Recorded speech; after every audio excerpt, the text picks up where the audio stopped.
ఈ విధముగానే మీరు ఆహ్వానించినట్లుగా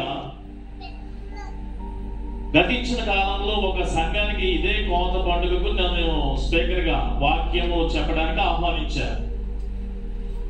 అందరికంటే ముందుగా ఈ దినము కూడా నేనే వచ్చాను. స్టాల్స్ కూడా ఇంకా అప్పటికి స్టార్ట్ చేయబడలేదు. కేవలం ఒకే ఒక స్టాల్ ఇంకా సర్దుకుంటున్నా. సరేలే, ఇంకా సర్దుకుంటున్నప్పుడు నేను ఎందుకు వెళ్ళడము అని చెప్పి నేను కూడా వెళ్ళలేదు. కానీ ఇదివరకు నేను వెనుకట దినాల్లో వెళ్ళినటువంటి ఒక కోత పండుగ సందర్భంగా వెళ్ళిన ఒక సంఘానికి వారి యొక్క హడావిడి మామూలుగా లేదు. ఎప్పటి నుండో స్టాల్స్ నిర్వహిస్తున్నారు. నేను వెళ్ళిన తర్వాత కొన్ని మాటలు అక్కడ నేను తింటున్నాను, కొనుగోలు చేస్తున్నాను, కొనుక్కుంటున్నాను, తింటున్నాను. అనేక మంది వస్తున్నారు. ఈ యొక్క ఆరాధనా క్రమము ప్రారంభించక మునుపు నేను కొన్ని మాటలు అక్కడ విన్నాను. ఒకవేళ సేమ్ అవే మాటలు మీరు కూడా ఇక్కడ మన గ్రౌండ్ లో స్టాల్స్ నిర్వహిస్తున్న వారి దగ్గరికి వెళ్తే సేమ్ అవే మాటలు కూడా మీరు విని ఉంటారేమో అని నా భావన. ఎందుకంటే తప్పనిసరిగా ఇవి వింటారు. ఈ దిన వాక్య ధ్యానము 3 లేఖన భాగాలు కూడా ఆధారంగా చేసుకొని ఆ మాటలను అన్వయం చేస్తూ ఒక దేవునికి అంగీకారమైన కృతజ్ఞత అంటే ఏమిటో నేను మీకు ఈ దిన తెలియపరచాలనుకుంటున్నాను. దేవునికి అంగీకారమైన కృతజ్ఞత అనేది ఎలా ఉంటుంది, ఏమిటి అనేది నేను మీకు చెప్పాలి అని అనుకుంటున్నాను అంతే. ఈ లేఖన భాగం ఆధారంగా మరలా లేఖన భాగాలను దాటుకొని మరలా నేను బయటకు వెళ్ళే ప్రసక్తే లేదు. లేఖన భాగాలు ఇది నాన్న యాక్చువల్ గా ఈ యొక్క Church of South India Epiphany season నడుస్తుంది. ఎందుకో తెలియదు, ఆ హీలింగ్ సండే అనేది కొంచెం తర్వాత రావాలి. కానీ ఈ దినము ఆ స్వస్థత మరి పరిశుద్ధ ఆదివారం ఆరాధనగా చర్చ్ ఆఫ్ సౌత్ ఇండియా సంఘాలు చాలా వరకు చేసుకుంటున్న హీలింగ్ సండేగా. ఏదేమైనా సరే, మనమైతే ఈ సంఘం అయితే ఈ యొక్క హార్వెస్ట్ ఫెస్టివల్, కోత పండుగ, కృతజ్ఞతార్పణల పండుగ ఈ రీతిగా సెలబ్రేట్ చేసుకోవడానికి, నిర్వహించుకోవడానికి దేవుడు కృప చూపించాడు. అయితే ఈ సమయంలో ఆ స్టాల్స్ నిర్వహణ దగ్గర నేను అలా చూస్తున్నప్పుడు ఒక కుర్రవాడు వచ్చాడు. అంటే సంఘంలో అందరూ కూడా చాలా సాహిత్యంగా ఉంటారు కదండి. ఆంటీ, అరే బాబు ఏంటంటే ఇలాంటి మాటల ఆ యొక్క ఎఫెక్షన్, ఆ యొక్క అన్యోన్యత నేను చూశాను. రే టిఫిన్ కొనుక్కో నా స్టాల్లో అంటున్నాడు. అతగాడు ఏమన్నాడంటే బదులుగా నేను ఏం ఆన్సర్ ఇస్తాడో నేను చూసా. నేను ఆల్రెడీ ఇంటి దగ్గర టిఫిన్ చేసేసాను. ఇక్కడ పండగ, ఈ రోజు కోత పండగ, ఇక్కడ కొనుక్కో తిను అంటే అప్పుడు వాడు చాలాసేపు ఆలోచించాడు. నేను చాలా అబ్జర్వ్ చేస్తున్నాను. అతి కష్టము మీద ఎక్కడ నుండో, అంటే ఇష్టము లేకుండా భారముగా ఎక్కడ నుండో కొంచెం మనీ తీసి అప్పుడు అడిగింది కదా అని మొహమాటంతో తెలిసిన ఆంటీ కాబట్టి ఆ రీతిగా కొనుక్కోవడం జరిగింది. మీలో చాలా మంది ఇలాంటి వారు ఇప్పుడు స్టాల్స్ దగ్గరికి వెళ్తే మా స్టాల్ దగ్గరికి రా అని అడిగినప్పుడు మీరు కూడా చాలా ఇబ్బందిగా ఫీల్ అయి ఉంటారు కదా. కొంతమంది అయితే సంతోషంగా వెళ్ళిపోతారు, చనువుగా పిలిచారు కదా అని చెప్పి. కొంతమంది అయితే ఆ స్టాల్ దగ్గరికి వెళ్ళకుండా కొంచెం దూరంగా వెళ్తూ ఉంటారు. వారి నిమిత్తం నేను చెప్తున్నాను, ఈ దినాన మొట్టమొదటి విషయము, ఈ దినాన ఒకవేళ కోత పండుగ కాకపోతే మన సర్వీస్, ఈ దినాన మనకి హీలింగ్ సండే క్రమం చెప్పున లేదా ఎపిఫానీ ఆ క్రమం నడుస్తున్నప్పుడు ఈ దినాన ఉత్తర ప్రత్యుత్తర భాగం ఒకటి ఉంటారు మనకి. ఈ యొక్క చర్చ్ ఆఫ్ యాంగ్లికన్ సర్వీస్ జరుగుతుంది. కానీ ఒకవేళ ఉత్తర ప్రత్యుత్తరము అనేది ఒకవేళ చదివితే ఈ దినాన ఇవ్వబడిన ఉత్తర ప్రత్యుత్తరం ఏంటంటే దావీదు కీర్తన 103వ కీర్తన ఇవ్వడం. ఈ 103వ కీర్తన మీ అందరికీ కూడా చాలా కంటతో వచ్చినమే కదా. చెప్పగలరా మీరు? ఆ ప్రాణమా యెహోవాను సన్నతించుము. మీరు అలా కూర్చుంటే మీరేదో పని లేనట్టుగా ఉన్నారు నాకు అనిపించింది. నేను కూడా వచ్చిన పని అప్పగిస్తే పోలే. ఒకసారి చెప్పుకోద్దాం. నా ప్రాణమా ఆయన పరిశుద్ధ నామమును సన్నతించు. నా ప్రాణమా యెహోవాను సన్నతించుము, ఆయన చేసిన ఉపకారంలో. ఈ మాటను అబ్జర్వ్ చేస్తున్న దేనిని మరువకుము అంటే ఇది ఒక బాధ్యతగా ఏమి డైరెక్ట్ గా కనబడుతుంది కదా. బాధ్యత. రే అమ్మా, నేను ఊరిలో వస్తున్నా, ఇల్లంతా కూడా జాగ్రత్త. సాయంకాలం అయ్యేసరికి అవన్నీ కూడా లాక్ చేయడము, లైట్లన్నీ ఆపడం మర్చిపోవద్దు అంటే వెంటనే దానిలో బాధ్యత ఇమిడి ఉన్నది. ఇది మనం చదువుకున్న లెసన్ లో కూడా ద్వితీయోపదేశకాండం 26వ అధ్యాయం మొదటి వచనం అదే. ఏమిటంటే నీ దేవుడైన యెహోవా నీ పితరులకు వాగ్దానం చేసినటువంటి దేశములకు, ఆ ప్రాంతములకు నీవు వచ్చినప్పుడు, లేదా ఈ దిన లేఖన భాగమే కాదు, ఇది తరచుగా మనకి ద్వితీయోపదేశకాండంలో కనబడుతూనే ఉంటుంది. ఏమిటి అంటే ఈ ద్వితీయోపదేశకాండం 6వ అధ్యాయంలో మనకు కనబడుతున్న 12వ వచనంలో లేదా 14వ వచనంలో, ఇదిగో మీరు కట్టించలేనిటువంటి ఇళ్ళు, కవ్వించలేని బావులు, పండించలేని పంటలు, ఇవన్నీ కూడా మీరు అనుభవించి తిని తృప్తి పొందినప్పుడు నీ దేవుడైన యెహోవాను మరచిపోకుండా జాగ్రత్త పడము. అంటే దాని అర్థం ఏంటంటే ఇవన్నీ అనుభవిస్తున్నప్పుడు తప్పనిసరిగా నీ దేవుడి జ్ఞాపకం. అదే 103వ సంకీర్తన కూడా, ఆ ప్రాణమా యెహోవాను సన్నతించుము, కట్ చేస్తే ఆయన చేసిన ఉపకారంలో దేనిని మరువకము. అక్కడ నేనేం చెప్పాలనుకుంటున్నానంటే, ఉదాహరణకి నేనే ఒక స్టడీస్ లో ఏదో నా యొక్క స్టాండర్డ్ ప్రకారము ఎగ్జామ్స్ లో పాస్ అయ్యాను అనుకోండి, నేను పాస్ అయ్యాను. లేదా నాకు ఒక ఉద్యోగం వచ్చింది, మీలో ఎవరికైనా ఒక ఉద్యోగం వచ్చింది, లేదా మీరు వివాహం చేసుకున్నారు, ఒక కుటుంబంగా కట్టబడ్డారు, లేదా ఒక వెహికల్ కొనుక్కున్నారు, ఏదో మొత్తానికి మేలు అనుభవించారు.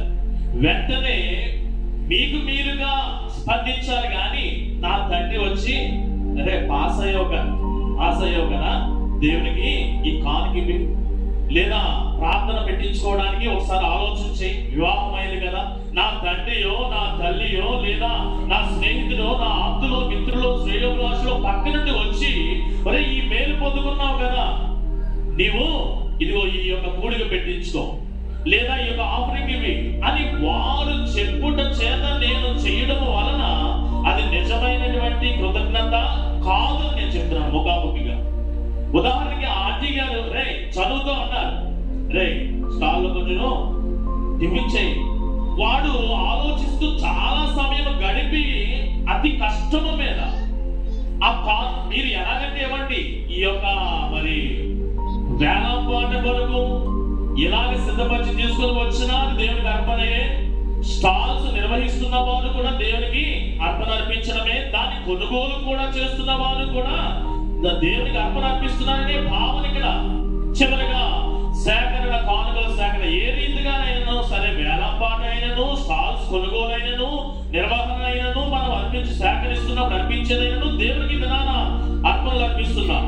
అయితే నేను మీకు తెలియపరిచేది ఏంటంటే, బలవంతముగా అరే నా స్టాల్కి వచ్చి కొనుక్కో అన్నప్పుడు అతి కష్టము మీద నా మనసు ప్రేరేపించకుండా వచ్చి నేను ఆ స్టాల్లో అడిగింది కదా ఈ ఆంటీ అని చెప్పి కొనుక్కుంటే అది దేవునికి అంగీకారమైన అర్పణ కానే కాదు అని ముఖాముఖిగా చెబుతున్నా. ఎవరో చెప్పింది, ఎవరో అడిగితే, ఎవరో బలవంతం చేస్తే, ఎవరో జ్ఞాపకం చేస్తే వచ్చేది కాదు కృతజ్ఞత. దావీదు కీర్తన ఎన్నోసార్లు మీరు చదివి ఉంటారు, ఆ యొక్క 103వ కీర్తన అందరికీ కట్టద వచనమే. దావీదు మరి ఒకరికి చెప్పట్లేదు కృతజ్ఞత, ఎవరితో చెప్తున్నాడు దావీదు రాస్తూ. అక్కడ మీరు ఆ యొక్క లైన్స్ అన్ని కూడా చదివారా? నా ప్రాణమా యెహోవాను అంటే దాని అర్థం ఏంటంటే కృతజ్ఞత స్పందన, కృతజ్ఞత భావము. తండ్రి, తల్లి, సహోదరుడు ఎవరో పైవారు చెబితే కాదండి వచ్చేది. నిజమైన కృతజ్ఞత, దేవునికి అంగీకారమైనటువంటి కృతజ్ఞత నిజముగా ఏంటంటే నా హృదయములో నుండి ఉద్భవించాలి. నన్ను దేవుడు పాస్ చేశాడు, నన్ను దేవుడు ఒక చక్కగా ఒక కుటుంబంగా తీర్చిదిద్దాడు, నాకు ఒక ఉద్యోగం వచ్చింది అని నాకు నేనుగా ఫీల్ అవ్వాలా నా హృదయ స్పందనలు. అందుకనే విరిగి నలిగిన హృదయం అంటారు కదా. అంటే నా హృదయం నా వ్యక్తిగతంగా నేను స్టాల్కి వెళ్ళాలి, నేను కొనుగోలు చేయాలా, నేను వేళ పాట పాడాలి, నేను ఏదోటి దేవుడికి అర్పణ నాకు నేనుగా, అది నిజమైన కృతజ్ఞత భావము, కృతజ్ఞత. అలాంటి అర్పణలు దేవుడు అంగీకరిస్తాడు. నేను మొట్టమొదటిగా నేను మీకు తెలియపరుస్తున్నాను. అంటే ఈ దినాన మీరు ఏ రీతిగా మీ అర్పణ అర్పించినను సరే భారముతో కాకుండా బాధ్యతతో మీరు ఈ యొక్క కృతజ్ఞత చేయాలి. మీరు ఈ యొక్క దేశంలో తిని తృప్తి పొందినప్పుడు ఐగుప్తు నుండి తీసుకువచ్చినటువంటి నీ దేవుడైన యెహోవాను మీరు మరువకుడి. అంటే బాధ్యత అది. అరే నా స్టాల్కి వచ్చి కొనుక్కో అంటే చాలా ఇబ్బంది పడిపోతున్నావు నువ్వు. బాధ్యత. ఇది నాన్న దేవుడి దినాన సజీవుల లెక్కలో నిన్ను ఉంచాడు, మర్చిపోవద్దు. కరోనా సీజన్ ఎంత ఇబ్బందికరమైనటువంటి సీజన్. ఎన్నో ఉపద్రవాలు, ఎన్నో వ్యాధులు, ఎన్నో వైరస్లు, ఎన్నో ఆర్థికపరమైన సమస్యలు, ప్రమాదాలు. ఇలాంటి ఆ సమాజంలో, లోకంలో మనం జీవిస్తున్నప్పుడు ఏమో ఈ దినాన నువ్వు ఇక్కడ నుండి మళ్ళీ ఇంటికి క్షేమంగా వెళ్తావో లేదో, ఉదయం లేచిన వారు తిరిగి మళ్ళీ క్షేమంగా ఇంటికి వస్తారో లేదో. నిన్ను కాపాడువాడు కునుకడు. ఒక్క మారు ఆయన కునికాడు అనుకోండి, ఏమిటి మన పని? ఇలాంటివన్నీ కూడా మర్చిపోకడి. అంటే బాధ్యత తప్పనిసరిగా. స్టాల్స్ కి ఆంటీ పిలిచిన, అంకులు పిలిచినా పిలవకపోయినా భారముతో మీరెవరు అర్పణలు అర్పించవద్దు. ఒకవేళ అర్పించినా సరే, నేనే ముఖాముఖిగా చెప్తున్నాను, నీవు అర్పించిన అర్పణ కృతజ్ఞత దేవుడు స్వీకరించడం లేదు. అది దేవునికి అంగీకారము కాదు. బాధ్యతతో మీ హృదయాలలో నింపబడినటువంటి కృతజ్ఞత ఈ గుప్పిలలోనికి వచ్చి ధారాళముగా విప్పబడాలి దేవుని సన్నిధిలో. ఇప్పుడు మీకు ఇవ్వబడి. కాబట్టి మొట్టమొదటి విషయము 26వ అధ్యాయం ద్వితీయోపదేశకాండము మొదటి వచనం ఆధారంగా నేను మీకు చెప్పాను. ఇది భారముతో కాకుండా బాధ్యతతో మీరు చెయ్యమని. ఎందుకంటే చదివించడానికి ఆ లేఖన భాగం మీరు చదివి ఉన్నారేమో, కంటిన్యూటీ ఉన్నది. దాంట్లో ఎక్కడా కూడా ముగింపు ఉండలేదు. మొదటి వచనం యాడ్ చేద్దామంటే రెండో వచనం కనెక్షన్ ఉన్నది, రెండో వచనం యాడ్ చేద్దామంటే మూడో వచనం కనెక్షన్ ఉన్నది. మీ తర్వాత మీరు ఇంటికి వెళ్ళిన తర్వాత చదువుకోండి. అందుకనే మొదటి వచనం ఆధారంగా భారముతో కాకుండా బాధ్యతతో, హృదయముల స్పందన, పైవాడు చెప్పనవసరం లేదు. నీ హృదయ స్పందనతో ఎంత వస్తే అంత నీవు దేవునికి కృతజ్ఞత అర్పణలు, స్టాల్సా, వేలంపాట అర్పించడమా ఏదో రకంగా, అది దేవుడు అంగీకరిస్తాడు. ఇది మొదటి విషయంగా నేను మీకు తెలియపరుస్తున్నాను. ఆ కోత పండుగలో, ఇక్కడ ఈ దినాలు జరుగుతున్న కోత పండుగలో కాదు కానీ నేను అటెండ్ అయిన మరి ఒక కోత పండుగలో మరి ఒక మాట ఏంటంటే, మరి ఒక అమ్మాయి వచ్చింది. వచ్చిన వెంటనే ఆ స్టాల్స్ దగ్గరికి వెళ్ళేసరికి హ్యాండ్ బ్యాగ్ తీసింది, కానీ హ్యాండ్ బ్యాగ్ ఏమి లేవు, పైసలు లేవు. వెంటనే అన్ని ఆ హ్యాండ్ బ్యాగ్ సంబంధించినటువంటి అన్ని కూడా చూసింది, తడిపింది. ఎక్కడ కూడా డబ్బులేమి కనబడలేదు. అప్పుడు వెంటనే నేను చూస్తున్నాను, నేను అయ్యగారిని అన్న సంగతి ఆ అమ్మాయి కూడా అర్థమైపోయింది. ఆ వాక్యం చెప్పడానికి వచ్చిన వారు వీరే. ఈ స్త్రీలు పైకి ఏది కూడా బయట పడకుండా కవర్ చేసుకుంటారు కదండి, ఇలాగంటానని ఏమనుకోవద్దు. ఆ రీతిగా తన దగ్గర డబ్బులు లేవన్న సంగతి నేను చూస్తున్నానని అబ్జర్వ్ చేసిన ఆ అమ్మాయి చాలా వరకు కాల్ చేసి, అరే 1000 రూపాయలు తర్వాత ఇంటికి వెళ్ళిన తర్వాత ఇస్తాను ఏంటన్నది, 1000 రూపాయలు ఇవి నేను మళ్ళా తిరిగి ఇంటికి వెళ్ళిన తర్వాత ఇస్తాను. అప్పుడు నాకు అనిపించింది, ఇదే ఒక ఇంటర్వ్యూకి వెళ్తా ఉంటే ఈ సర్టిఫికెట్స్ అన్ని కూడా ఇంటి దగ్గర నువ్వు పర్టికులర్ గా చూసుకోవా? లేదా నువ్వు ఏదో ఉద్యోగానికి వెళ్తా ఉంటే నీ ఉద్యోగానికి సంబంధించినవన్నీ కూడా నువ్వు ఇంటి దగ్గర చూసుకొని, నువ్వు కాలేజీకి వెళ్తా ఉంటే నీ స్టడీ బుక్స్ అన్ని కూడా చూసుకొని నువ్వు వెళ్ళవా? దేవాలయానికి వస్తున్నప్పుడు సిద్ధపాటు లేనటువంటి విధముగా వచ్చి అలాంటి అప్పు అడిగి అక్కడికక్కడ అప్పుతో తీసుకున్నటువంటి కానుకలు అర్పించుట దేవుడు అంగీకరించడానికి ముఖాముఖిగా నేను చెప్తున్నా. సిద్ధపడాలి. అదే రెండవ వచనం. ఈ ద్వితీయోపదేశకాండం 26వ అధ్యాయం 2వ వచనం ఏమిటంటే, మొట్టమొదటిగా నీ యొక్క భూఫలములన్నిటినీ కూడా సేకరించి, అక్కడ రాయబడిన మాట, వాటిని కూడా సమకూర్చి దానిలో మళ్ళా ప్రథమ ఫలములన్నీ కూడా తీసి ఒక బుట్టలో అవన్నిటిని కూడా వేసి, అప్పుడు ఆ రీతిగా సిద్ధపాటు చూసారు. ఇంటి దగ్గర ఎంత సిద్ధపాటు అంటే దేవునికి కృతజ్ఞత తెలియపరచడానికి ఎలాంటి కృతజ్ఞత దేవుడు అంగీకరిస్తాడంటే సిద్ధపాటు కలిగిన కృతజ్ఞతయే. ఇందాక ఒక విషయం చెప్పాను, ఆ విషయం మీకు గుర్తున్నదా? భారముతో కూడినటువంటి కృతజ్ఞత ఆయన యాక్సెప్ట్ చేయడు. బాధ్యతతో కూడినటువంటి హృదయ స్పందనలలో నుండి గుప్పిలిలోనికి వచ్చి అర్పించిన అర్పణను మాత్రమే ఆయన స్వీకరిస్తాడు. మొదటిది. రెండవది, సిద్ధపడలేకుండా ఇక్కడికి వచ్చి అర్పణలు అర్పిస్తానంటే ఆ అర్పణలు ఆయన స్వీకరించడు. కొనుక్కున్నా నేనే మళ్ళా సాయంత్రం ఇచ్చేస్తాను కదా, నేనే అప్పు తీసుకున్నాను కదా, ఇలాంటి మాటలు. సిద్ధపాటు అనేది అక్కడ అవసరం. ఉదాహరణకి మత్తయి సువార్త ఎంతమంది కన్యకులు? 10 మంది కన్యకులు. కానీ ఎంతమంది ఆయనతో పెళ్లి కుమారుడితో పాటుగా కొనిపోయారు? 5 మాత్రమే. అందరూ కూడా ఒకే ఉద్దేశంతో అర్పణలు ఏ రీతిగా అర్పించాము అనేది కాదు, సిద్ధపాటు ముఖ్యము. ఈ దినాన అప్పు చేసి నువ్వు అర్పించవచ్చు, సిద్ధపడకుండా వచ్చి నువ్వు అర్పించవచ్చు, సిద్ధపడి కొంతమంది అర్పించవచ్చు. అన్నీ కూడా దేవునికే కదండి మేము అర్పించాము. ఆ దినాన్ని కూడా పెళ్లి కుమారుని ఎదుర్కోవడానికే అందరూ కూడా వచ్చింది. కానీ సిద్ధపడిన వారిని మాత్రమే ఆయన తీసుకొని వెళ్ళాడు కదా. నీ అర్పణ కూడా సిద్ధపడాలి. ఇంటికి దగ్గర నేను స్టాల్స్ కి వెళ్తాను, స్టాల్స్ నిర్వహణ జరుగుతుంది. మార్నింగ్ సర్వీస్ కు ముందుగానే టిఫిన్ సెషన్ అంతా కూడా జరుగుతుంది. ఆరాధన అయిపోయిన తర్వాత లంచ్ అంతా కూడా జరుగుతుంది. వేలం పాటలు ఉంటాయి, వేలం పాటలు అంటారు మీరు, వేలం పాటలు కూడా ఉంటాయి. దానికి నేను ఎంతవరకు కాంపిటీషన్ లో నేను ముందుకు రాగలను? ఒకడు పోటీ పడతా ఉంటే నేను కూడా తట్టుకోగలను.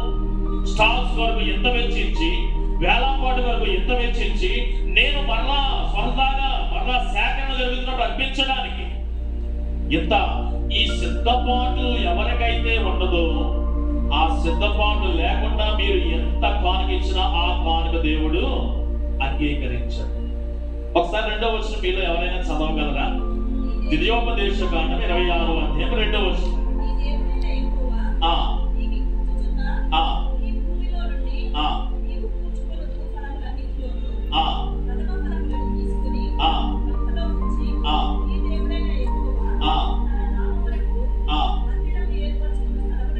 చూడండి, ఇవన్నిటినీ కూడా భూఫలములను సేకరించి, అంటే ఒక సిద్ధపాటు, దానిలో మరలా ప్రథమ ఫలములన్నిటినీ కూడా, ఇది 2వ సిద్ధపాటు 2. మరలా 3వది వాటన్నిటినీ కూడా ఒక గంపలో వచ్చినంత సిద్ధపాటు. ఇలాంటి సిద్ధపాటుతో మీరు దినాన వచ్చారా? ఒకవేళ రాకపోతే నీ యొక్క కృతజ్ఞత రిజెక్ట్ కాబడుతుంది. చాలా జాగ్రత్త. సిద్ధపాటు అర్పణలు అర్పించే వారిగా ఈ కృతజ్ఞతల పండుగ జరగాలి. 2వ విషయం. 3వ విషయము, ఒక్కొక్కసారి మీరు ఈ స్టాల్స్ దగ్గర చూస్తూ ఉంటారు, ఎవరో ఒక చిన్న పాపో లేకపోతే యవనస్తుడో వచ్చి వెంటనే ఇదిగో మా మమ్మీ ప్యాకెట్ ప్యాక్ చేయమన్నది, లేదా ఒక పార్సల్ ఇవ్వమన్నారు, లేదా బాబు వచ్చి వెంటనే ఏదో రాలంటే ఈ రోజు ఖాళీ లేదులే, అర్పణ మాత్రం ఇలాగా ఇక్కడ ఒక పార్సల్ ఒకటి తీసుకోమన్నారు, కాలుకు మాత్రం వేసేమన్నారు అని ఇలాగంటా ఉంటారు. దేవుడు నీ కానుక కొరకు ఇక్కడ కనిపెట్టుకొని కూర్చున్నాడని అనుకోవద్దు దయచేసి. అక్కడ మీరు చదివిన లేఖన భాగంలో అమ్మా, లేదా ఇందాక సార్ చదివినటువంటి లేఖన భాగంలో ఈ 2వ వచనం ఎండ్ అవుతున్నప్పుడు ఆయన నామము లేదా ఆ యొక్క నామము పెట్టబడిన స్థలములకు మీరు వీటన్నిటినీ పట్టుకొని ఎవరు రావాలా? మీరు రావాలి. 3వ విషయం నేను చెప్తున్నాను, ఎక్కడో ఇక్కడ కూర్చున్న వారు మీ తండ్రిలో, మీ తల్లిలో, మీ భార్యలో, మీ భర్తలో కానుకించి పంపించవచ్చు. ఈ రోజు ఆ కానుకలు దేవుడు యాక్సెప్ట్ చేయడం నేను చెప్తున్నాను. నీ కానుక గురించి ఇక్కడ దేవుడు ఏమీ కూడా ఆశతో ఎదురు చూడడం లేదు. ఆయనకి కావాల్సింది కానుకే. అయితే ఈ దినాన చెప్పబడిన 11 వచనాలలో ఈ కృతజ్ఞతార్పణల పండుగ, ప్రథమ ఫలముల పండుగ, ఈ కోత పండుగలో ఎవడెవడు ఎంతెంత ఇవ్వాలో ఆయన దశమ భాగము చెప్పినట్లుగా, ఇది 1,00,000 రూపాయలు జీతం అయితే 10,000 ఇవ్వి అన్నట్టుగా పర్టికులర్ గా చెప్పేవాడు. ఇది కృతజ్ఞతతో ఇవ్వవలసింది. కృతజ్ఞతలో ఇవన్నీ కూడా ఇవిడి ఉంటాయి. చూడటానికి ఆయన నిర్ణయించబడిన అర్పణ అక్కడ ఏమీ చెప్పబడలేదు. మోషే ఇవన్నీ చూస్తాడు. కృతజ్ఞతలో నువ్వు సిద్ధపడ్డావా లేదా? ఈ కృతజ్ఞతలో నువ్వు భారంతో ఇస్తున్నావా లేదా బాధ్యతతో హృదయం నిండిన స్పందనలతో గుప్పిలు విప్పుతున్నావా? అది కూడా చూస్తా. ఈ కృతజ్ఞత అర్పణల పండుగలో నువ్వు పంపించిన అర్పణ ముఖ్యం కాదు, నువ్వు ఆయన దగ్గరికి వచ్చేవా లేదా అనేది చూస్తూ ఉంటాడు. నీ అర్పణ ముఖ్యం కాదు. అలాగంటే అర్పణ లేదులేండి నేను మామూలుగా వచ్చి అలాగ, ఇది పండగ. అసలు పండగయే అర్పణల పండుగ. ఆ అర్పణ అర్పిస్తున్న క్రమంలో పక్కనివన్నీ కూడా చూస్తూ ఉంటాడు ఆయన. తప్పనిసరిగా నువ్వు మందిరానికి రావాల్సినదే. 100వ సంకీర్తన ఆరాధనా క్రమంలో కూడా పైన ఆరాధన క్రమంలో కాదు, మనకి ఇవ్వబడిన ప్రోగ్రామ్ షీట్ లో కొద్దిపాటి మిస్టేక్ పడింది. 100వ సంకీర్తన 9వ వచనం పడింది. పైన ఒక చిన్న ఒకసారి ఆ ప్రోగ్రామ్ షీట్ చూడండి. అది 9వ వచనం కాదు, 4వ వచనం. పైన ప్రోగ్రామ్ షీట్ లో పైన చిన్న 100వ సంకీర్తన 9వ వచనం కాదు, 4వ వచనం. సమస్త దేశములారా యెహోవాను గురించి ఉత్సాహధ్వని చేయుడి అని చెప్పి 4వ వచనము, ఆ కృతజ్ఞత అర్పణలతో ఆయన మందిరంలోనికి మీరు, దేవుని మందిరంలో మీరు రావాలి. రాకుండా ఇంటి దగ్గర ఉండి పార్సల్ తీసుకురామని ఈ అర్పణ అర్పించు, నా కానుక ఈ దినాల పండగ కదా ఈ రీతిగా అర్పించు అనడంలో ఆ కానుక దేవునికి అంగీకారమైన కానుక కాదు. నా నామము పెట్టబడి పిలువబడుతున్న పరిశుద్ధ స్థలంలోనికి మీరు తెచ్చి మీరు రావాలి, తప్పనిసరి మీరే రావాలి. ఇది మరి ఒక మాటగా నేను మీకు తెలియపరుస్తున్నాను. 3వ మాటగా, 4వ మాటగా కూడా నేను ఒకసారి 3వ వచనం చదవండి అమ్మా. 26వ అధ్యాయము ద్వితీయోపదేశకాండము 11వ వచనం సహాయం చేయండి. 11వ వచనం.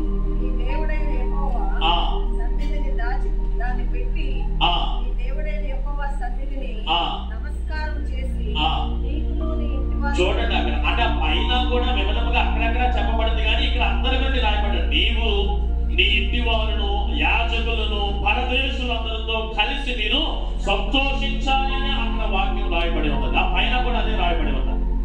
ఇప్పుడు ఎంతమంది కుటుంబ సమేతాలుగా వచ్చారండి? నాకు తెలియకుండా ఒక స్కూల్ వలె ఒక వాతావరణం చేయాలని అనుకోవట్లేదు, చేయలేదండి అని. కానీ మీకు మీరు ఆశ్రయించుకోండి, ఎంతమంది కుటుంబాలతో వచ్చారు అనేది ఒక ప్రశ్న వేస్తే, ఒకవేళ కుటుంబాలతో రాకపోతే జరిగిన ఒక ఇన్సిడెంట్ బైబిల్లోనే నేను మీకు చెప్పాలి. యేసు ప్రభు వారు వెళ్తా ఉంటే 10 మంది కుష్ఠరోగులు ఎదురుపడ్డారు. లోకాసు వార్త 18వ అధ్యాయంలో సంఘటన గురించి నేను చెప్తున్నాను. కుష్ఠరోగులు అనేవారు ఇదివరకు చాలా మంది యాజకులు మీకు చెప్పే ఉంటారు. పాలెము వెలుపట వారు నివసించారు, పొరము వెలుపట, పట్టణము వెలుపట, గవిని వెలుపట వారు జీవించారు. ఎందుకంటే అప్పుడు ఆ నియమం అలాంటిది. ఎలా ఉంటది అంటే, నాకు భార్య ఉంటది, కానీ కుష్టి వ్యాధి చేత బాధింపబడిన వాడిగా నేను నా భార్యకి పొరము వెలుపట ఉంటాను. ఎలా ఉంటారు మనసు? నాకు బిడ్డలు ఉన్నారు, కుమారులు కుమార్తెలు, కానీ కుష్టి వ్యాధి, వారితో నేను ఆడుకోవాలనే మనసు ప్రేరణ ఉన్నను సరే పొరము వెలుపట ఉండాలి. నాకు ఎన్నో ఆస్తుపాస్తులు ఉన్నాయి, పొలాలు ఉన్నాయి, ఇండ్లు ఉన్నాయి, కానీ వాటిని అనుభవించడానికి లేదు, అవన్నీ పొరములో ఉన్నాయి. కుష్టి వ్యాధి కారణంగా నేను ఎక్కడ ఉండాలా? బయట ఉండాలి. ఇక మీకు అర్థమయ్యే ఉంటుంటారు. అంటే నాకు భార్య ఉన్నది, అనుభవించలేదు, బిడ్డలు ఉన్నారు, వారితో ఆడలేదు, ఆస్తుపాస్తులు ఉన్నాయి, నేను వాటిని ఎంజాయ్ చేయలేదు. కానీ ఒకే ఒక కారణం, కుష్టి వ్యాధి చేత బయటన పొరము వెలుపట నా కన్నుల ముందు అన్ని ఉన్నాయి, నావే కుష్టి వ్యాధి ఆటంకంగా ఉంది. ఎంత నరక యాతన అది, ఎంత నరక యాతన. యేసు ప్రభు వారిని ఆ నరక యాతన నుండి ఒకే ఒక్కసారి ఆయన ఆశ్రయించిన వెంటనే కుష్టి వ్యాధి అంతా 10 మంది కూడా ఏమైపోయారు? శుద్ధులైపోయారు. ఎంత పెయిన్ అనుభవించి ఉన్నంటారు అంతకాలము. ఇలాంటి దరిద్రపు జీవితం నుండి మమ్మల్ని ఒక్క దెబ్బను ఒక క్షణంలో బయటకు వేశాడే అని అందరికీ కలగాలి కదా, అందరికీ కలగాలి కదా. ఇంతవరకు నా భార్య దగ్గరికి వెళ్ళలేకపోయాను, బిడ్డలు పట్టుకోలేకపోయాను, నా యొక్క గృహాలు ఉన్నలో అనుభవించలేకపోయాను, కానీ ఈ దినం నుండి నేను స్వేచ్ఛగా అన్ని కూడా అనుభవించగలుగుతాను. కాబట్టి ఈ యొక్క మార్పు అందరికీ కాలకుడైనటువంటి వారి దగ్గరికి ముందు వెళ్ళవలసిన అవసరం ఉన్నదా లేదా? కానీ 10 మంది శుద్ధులు, యేసు ప్రభు మాటలు చూడండి. ఆ దినాన్న ఒక్క తొమ్మండుగురులో ఒక్కడు తాను శుద్ధుడై చూచుకొని తను తాను చూచుకొని గొప్ప స్వరముతో దేవుని మహిమపరచు ఆయన దగ్గరికి వచ్చి సాష్టాంగపడి కృతజ్ఞతాస్తుతులు తెలియపరిచాడు. యేసు ప్రభు వారు ఎంజాయ్ చేశాడంటారా? యేసు ప్రభు వారు వచ్చి, ప్రభువా నీవే నా జీవితం మార్చేశావు, నీవు లేకపోతే మిగిలిన శాశ్వత జీవితం కూడా వ్యర్థమైపోయేది అని ఇలాగ ఆయన చెబుతా ఉంటే, యేసు ప్రభు వారు కొంచెం కొంచెం ఆయనలో ఆయన ఫీల్ అయి ఉంటాడు, ఎంజాయ్ చేసి ఉంటాడా అని చెప్పి ఇలాగా నన్ను పొగుడుతున్నాడని చెప్పి ఏమి అంత సంతోషపడే ఆ వాతావరణము ఆ యొక్క యేసు ప్రభు వాళ్ళు మనం చూడలేదు. ఎందుకంటే ఆ మాటలు ఎలా ఉన్నాయంటే, అక్కడ 10 మంది శుద్ధులయ్యారు కదా, మిగిలిన 90 దేవుని మహిమపరచడానికి వచ్చిన వాడు నీవు తప్ప మిగిలిన 90 అంటే ఇక్కడ వీడు కృతజ్ఞతాస్తుతులు తెలియపరుస్తూ ఉంటే, నీవు కృతజ్ఞతాస్తుతి దినాన పండుగ ద్వారా ఇక్కడ ఇంత గంభీరంగా స్టాల్స్ వెళ్ళాం, సంతోషపడతా లేదు ఆయన. ఇక్కడికి వచ్చాం, వేలపాటలో పాల్గొంటున్నాం, ఆయన సంతోషపడతా లేదు. ఏదో ఒక చక్కని సమృద్ధికరమైనటువంటి అర్పణ అర్పిస్తున్నాం సేకరణ సమయంలో, ఆయన సంతోషముగా ఫీల్ అవ్వట్లేదు. కారణం ఏంటంటే మిగిలిన మీ కుటుంబ సభ్యులు ఎక్కడ ఆపేలు ఎక్కువైపోయినాయి. ఇక్కడ మీరు చదివిన 11వ వచనంలో సారాంశం ఏంటంటే మీరును మీ కుటుంబ సభ్యులను యాజకులతోనూ పరదేశులతో, అంటే అందరము కలిసి ఐక్యతతో చేసుకోవాల్సిన పండగ ఇది. మీకు మీరుగా వచ్చి సింగిల్ గా భర్త వస్తాడు, టిఫిన్ చేస్తాడు, భార్య వస్తుంది, ఎప్పుడో మళ్ళా ఏదో వేరే స్టాక్ వెళ్తుంది, లేదా కుమారులు వస్తే తల్లిదండ్రులు రాదు. ఇలా కుటుంబాల నుండి ఒక్కరే గాని ఇద్దరే గాని వచ్చి ఇక్కడ మీరు ఈ దినాల కృతజ్ఞత ఈ భావం వ్యక్తపరుస్తా ఉంటే అలాంటి కృతజ్ఞతను దేవుడు స్వీకరించే స్థితిలో లేడు. ఇక్కడ చెప్పబడిన లేఖన భాగం ప్రకారమే ఐక్యతతో కూడిన అందరి కృతజ్ఞతను ఆయన కోరుకుంటున్నాడు. నీవు అర్పిస్తున్నటువంటి కృతజ్ఞత అర్పణ కంటే మీ కుటుంబీకులు రాలేనటువంటి పెయిన్ బాధ ఆయన ఎక్కువ అనుభవిస్తున్నాడు. ఇది అలాంటప్పుడు నీ అర్పణ ఎంతవరకు ఆయనకి సంతోషం పెట్టగలుగుతుంది? అయ్యో, ఇప్పుడు మీరు మీ యొక్క సభ్యులను జ్ఞాపకం చేసుకోండి. నా భర్త లేకపోతే ఆయన వల్ల ఇక్కడ పెయిన్ కలుగుతుంది దేవుడు. నీ కొడుకు రాకపోతే, నీ భార్య రాకపోతే ఆ పెయిన్ ఇక్కడ నీవు అర్పించే అర్పణ కంటే, నీ కృతజ్ఞత కంటే ఆ పెయిన్ ఎక్కువగా ఉన్నది. కాబట్టి దేవునికి అంగీకారమైన కృతజ్ఞత ఆ యొక్క అర్పణ రూపంలో, స్పందన రూపంలో మీ కుటుంబ సమేతముగా కలిసి ఐక్యత కృతజ్ఞత ఆయనను కోరుకుంటున్నాడు. అలా ఉందా లేదా అని నేను అడుగుతున్నాను. ఆన్సర్ మీరే ఇచ్చుకోండి. ఇది 4వ విషయముగా నేను మీకు తెలియపరుస్తాను. 5వ విషయము అదే లేఖన భాగం నుండి చూడండి. చాలా ఒక 1 సెంటెన్స్ ఆర్ 2 సెంటెన్స్ లో ఎంత చరిత్రగా ఈవెంట్స్ చెప్పేశాడంటే, చాలా మనం చదివిన లేఖన భాగంలో చాలా గమ్మత్తు అనిపించింది నాకైతే. ఎంత చరిత్ర అంతా కూడా 2 వచనాల్లో అక్కడ పెట్టేశాడు. ఏమిటి ఆ యొక్క మాటలు అంటే, మీరు ఈ కృతజ్ఞత లేదా కోత పండుగ ఆరాధనలో ఎవరికి వారుగా వ్యక్తిగతంగా వెళ్ళి ఏదో స్వామి దగ్గర నిల్చోనో లేకపోతే ఏదో ఒక వేలపాట పాడుకుంటున్నప్పుడు అర్పణ అర్పించినప్పుడు మీరు ఏదో అలా అర్పణ అర్పించేసి తినేసి వెళ్ళిపోతే అవ్వదు. అలా కాదు కృతజ్ఞత అర్పణల పండుగ.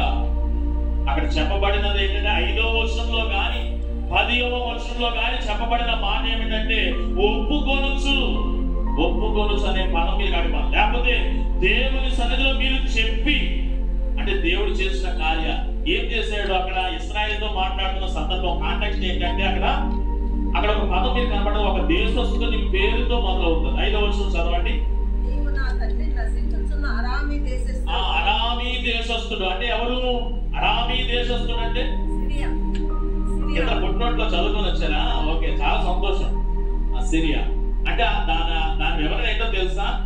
చాలా ఎంత చరిత్ర అక్కడ పెట్టాడంటే, ఒకలా చెప్పాలంటే యాకోబు యొక్క ప్రతి అడుగు కూడా ఆ 2 వచనాల్లో విడిచిపెట్టేస్తాడు. యాకోబు తన సహోదరుడైనటువంటి ఏశావుని 2 మారులు మోసం చేస్తాడు. జ్యేష్ఠత్వము విషయంలో 1 మారు, చివరి దశలో తన తండ్రి మృతి చెందబోయే ముందు దీవించడానికి సిద్ధపడుతుండగా అక్కడ 1 మారు ఏశావు అనే వేషం వేసుకొని తండ్రిని మోసగించాడు. ఆ ఆశీర్వాదాలు, ఏశావు యొక్క ఆశీర్వాదాలు ఇవన్నీ కూడా పొందుకోవడం జరిగింది. అలా 2 పర్యాయాలు మోసం చేసిన వాడు ఏశావు చాలా ఉద్రేకుడై కోపముతో ఉన్నాడు అని భావించి వెనువెంటనే తప్పించుకొని వెళ్ళిపోతాడు. ఎక్కడికి వెళ్ళిపోతాడంటే మీరు చెప్పారు కదమ్మా, సిరియా లేదా అరామీ దేశము లేదా హారాను.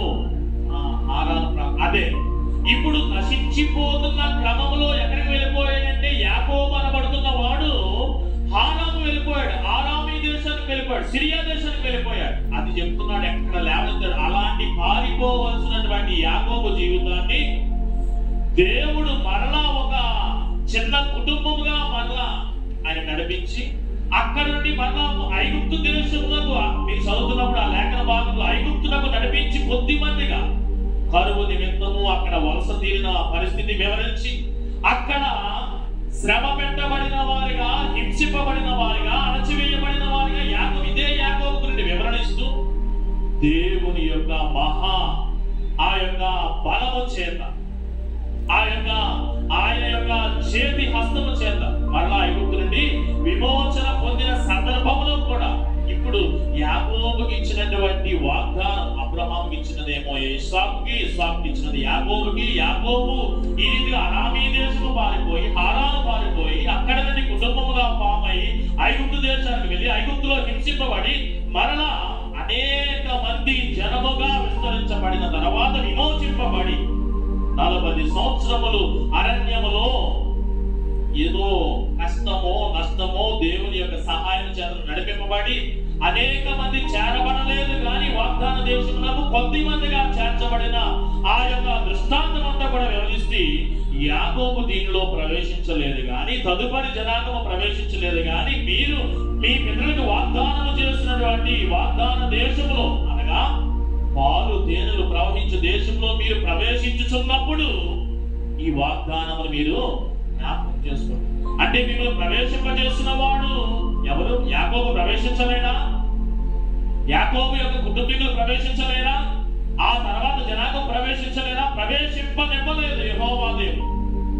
వారికి లేని యోగ్యత ఇదిగో మేము మా పితరుల యొక్క వాగ్దానమును మేము అనుభవించుచున్నామని జ్ఞాపకం చేసుకొనొచ్చు, ఒప్పుకొనొచ్చు.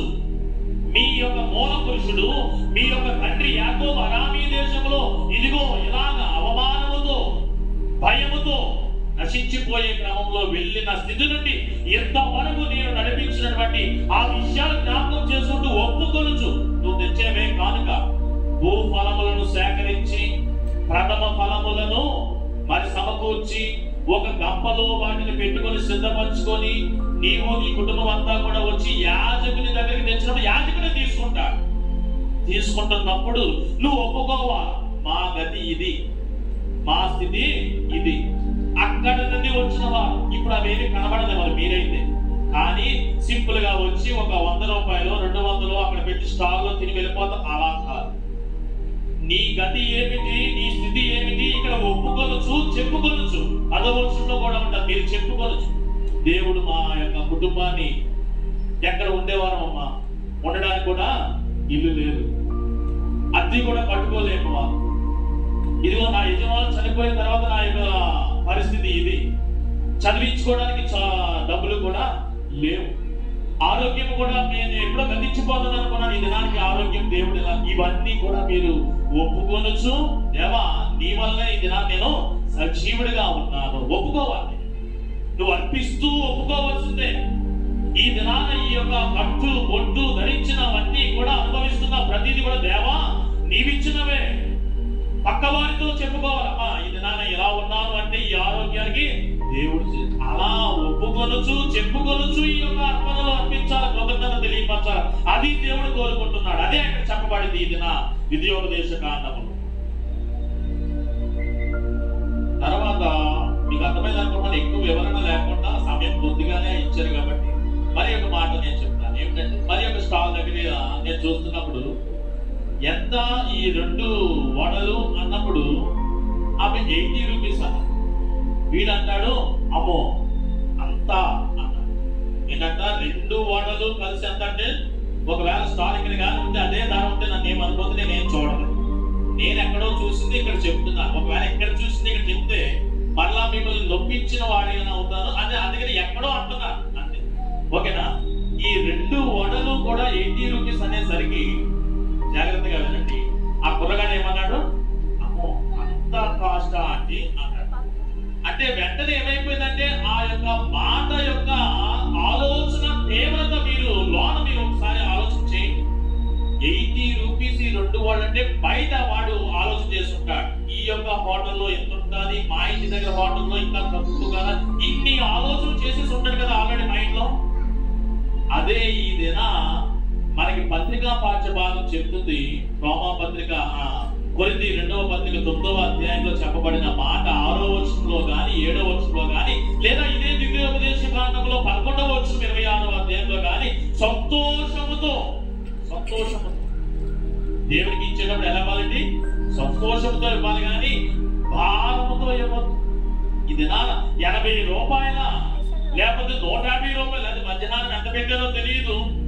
ఆ యొక్క లంచ్ ప్యాక్ కానీ లేకపోతే చర్చ్ నిర్వహిస్తున్నారో లేకపోతే ఎవరైనా నిర్వహిస్తున్నారో 200 పెట్టారో 300 పెట్టారో అమ్మో అనవద్దు. ఎందుకంటే ఉత్సాహంతో కొంచెముగా విత్తువాడు కొంచెమే పంట కోస్తాడు, సమృద్ధిగా విత్తువాడు సమృద్ధిగా. సమృద్ధి అనే పదములో మరి ఒక మాట కూడా నేను చెప్పాలనుకుంటున్నాను. శ్రేష్టమైన అనే పదం విడిచి ఉంచవచ్చా? సమృద్ధిలో శ్రేష్టత. హేబేలు కయ్యను అర్పణలు ఈ దినాన అలాగే ఎవరైనా శ్రేష్టత లేని విధముగా అర్పించినను సరే ఆ అర్పణలు దేవుడు స్వీకరించని చెప్పేస్తున్నాను డైరెక్ట్ గా. సమృద్ధిలో శ్రేష్టత అనేది కనబడుతున్నది. కాబట్టి మీరు అర్పణలు అర్పించేటప్పుడు స్టాల్స్ దగ్గర కానీ ఈ యొక్క వేలంపాట దగ్గర కానీ సమృద్ధిగా మీరు ఇవ్వడానికి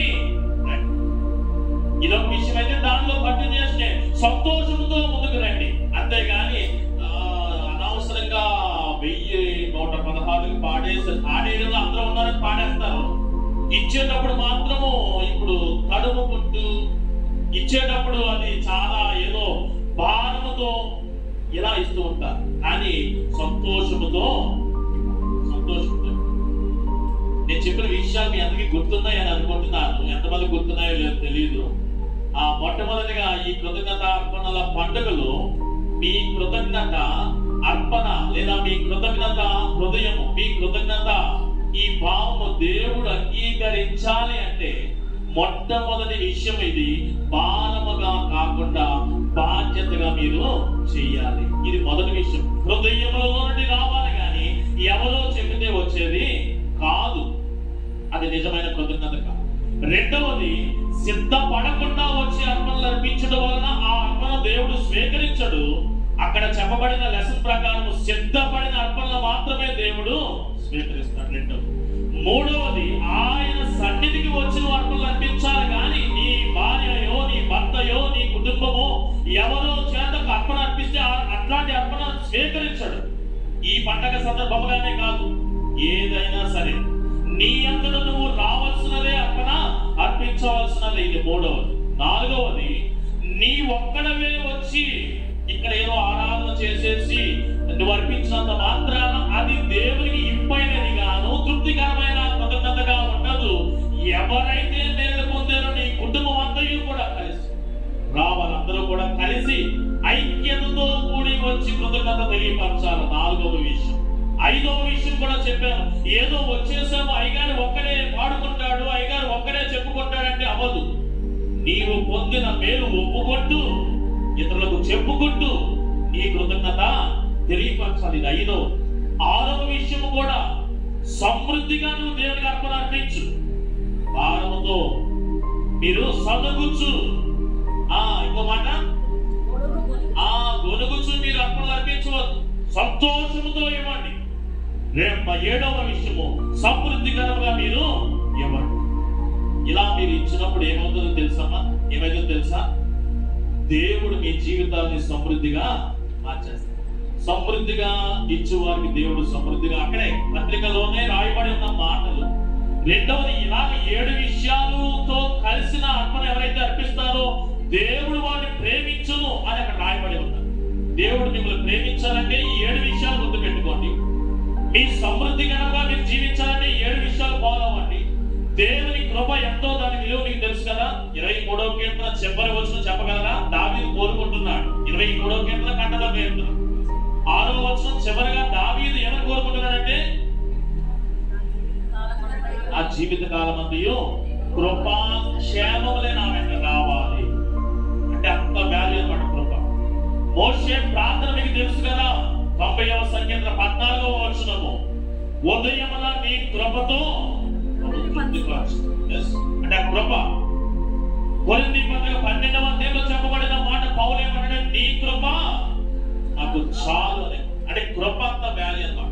ఈ దినాన మీకు సమృద్ధికరంగా మీ జీవితాలు సాగిపోవాలి అంటే, దేవుడు మిమ్మల్ని ప్రేమించాలి అంటే, దేవుని కృప మీకు విస్తరించాలి అంటే ఈ 7 విషయాలను ఆధారంగా మీరు మీ కృతజ్ఞతను తెలియపరిచేవారుగా.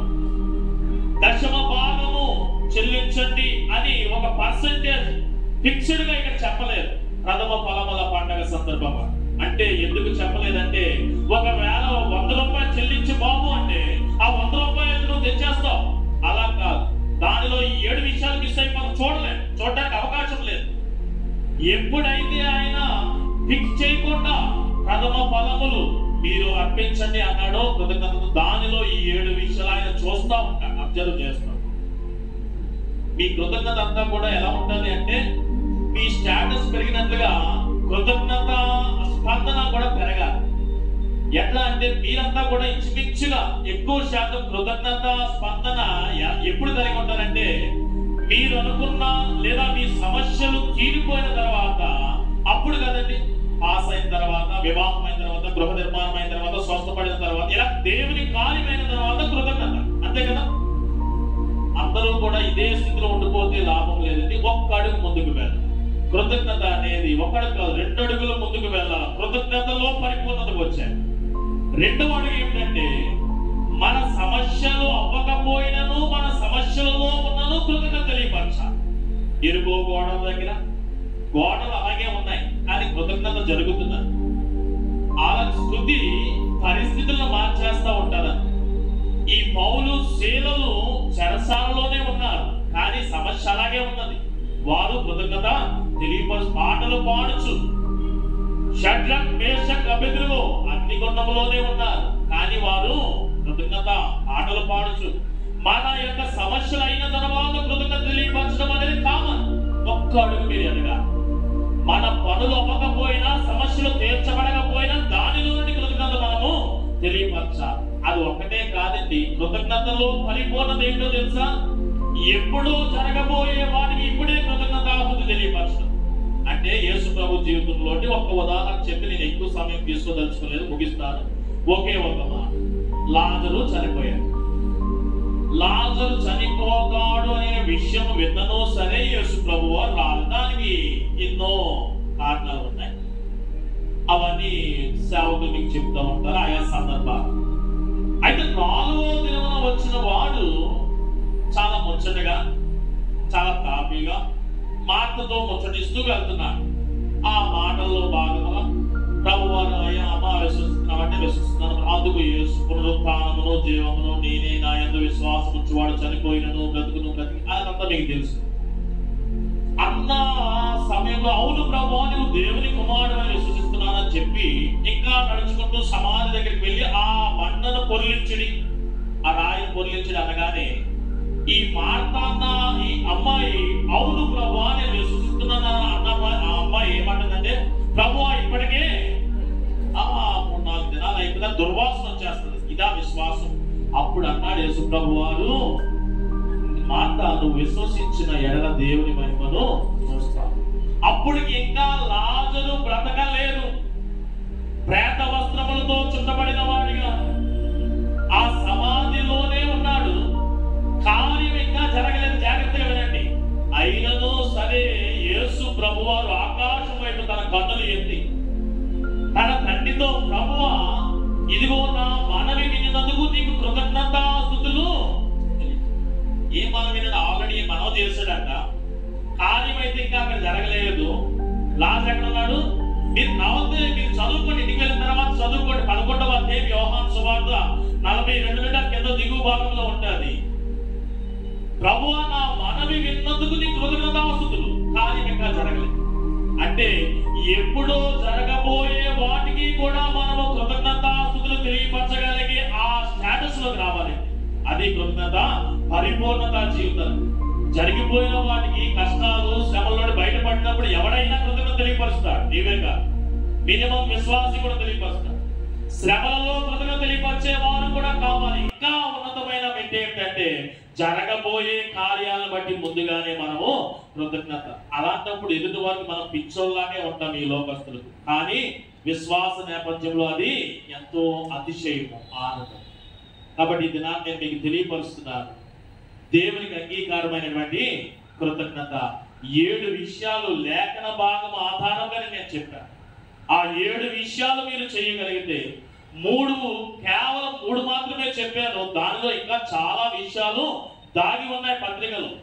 అలాగ మీరు సిద్ధపడుతూ సువార్త పాఠ్య భాగంలో చెప్పబడినది ఏంటంటే అక్షయమైన ఆహారం కొరకు మీరు కష్టపడుతున్నారే గాని క్షయమైన ఆహారం కొరకు అక్షయమైన దాని కొరకు మీరు కష్టపడండి అని చెప్తున్నాడు. జీవాహారం గురించి నేను కేవలం ఆహారం గురించి మాత్రమే కాకుండా అక్షయమైన ఈ శరీరం గురించి, క్షయమైన ఈ శరీరం గురించి, క్షయమైన ఈ యొక్క ప్రపంచం గురించి, క్షయత గురించి మనము కష్టపడే వారముగా కాకుండా అక్షయమైన రాజ్యము, అక్షయమైన దేహము కొరకు, అక్షయమైన ఆహారం కొరకు మనం సిద్ధపడే వారుగా ముందుకు సాగిపోవాలి. ఇలా కృతజ్ఞత కలిగిన వారిగా అక్షయత కొరకు పోరాడుతూ ముందుకు సాగుదాం. నేను చెప్పిన విషయాలు మీరు అందరూ కూడా గుర్తు చేసుకొని అలాంటి కృతజ్ఞతతో మీరు ముందుకు సాగండి. దేవుడు సమృద్ధికరంగా మిమ్మల్ని దీవిస్తాడు. దేవుని ప్రేమ శాశ్వత కాలం నుండి శాశ్వత కాలం వరకు మీ మీద ఉంటుంది. కనుకనే ఆయన కృప మీకు విస్తరింప చేస్తూ ముందుకు నడిపిస్తాడు. అట్టి భాగ్యము పరిశుద్ధాత్మ దేవుడు మీ అందరికీ దయచేయునుగాక. ఆమేన్.